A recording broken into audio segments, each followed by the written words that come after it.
পুত্ৰ ওলাইছিল অলিম্পিকলৈ দিন হাজিৰা কৰি পিতৃয়ে গোটাইছিল টকা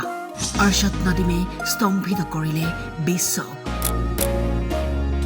পেৰিছ অলিম্পিকত অৰ্শদ নদীম জিলিকিল গোল্ডেন বয় হিচাপে যিজন যুৱকৰ জেভলিন কিনিবলৈও সামৰ্থ্য নাছিল প্ৰশিক্ষণৰ বাবে টকা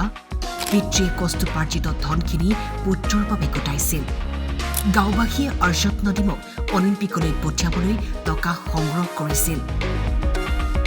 সেইজন যুৱকে বুকুত একমাত্ৰ সপোন সিঁচি ওলাই আহিছিল পেৰিছ অলিম্পিকলৈ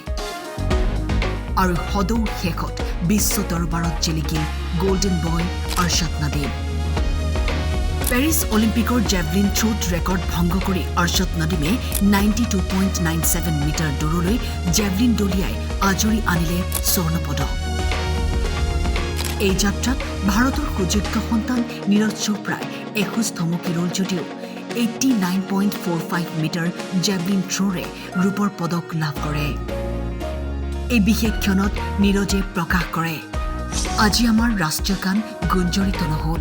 হয়তো সেইদিন অহা নাই আহিব এদিন আকৌ সুযোগ পাম আৰু বিশ্ব দৰবাৰত বাজি উঠিব ভাৰতৰ ৰাষ্ট্ৰীয় গান পেৰিছত সম্ভৱ নহলেও অন্য এক আন্তঃৰাষ্ট্ৰীয় প্ৰেক্ষাপটত দেশৰ বাবে সোণৰ পদক আনিব নোৱাৰিলেও ৰূপৰ পদকেৰে গৌৰৱান্বিত কৰিছে ভাৰতক নীৰজ চোপ্ৰাই চিলভাৰ মেডেলেৰে গৌৰৱান্বিত কৰিলে ভাৰতবাসীক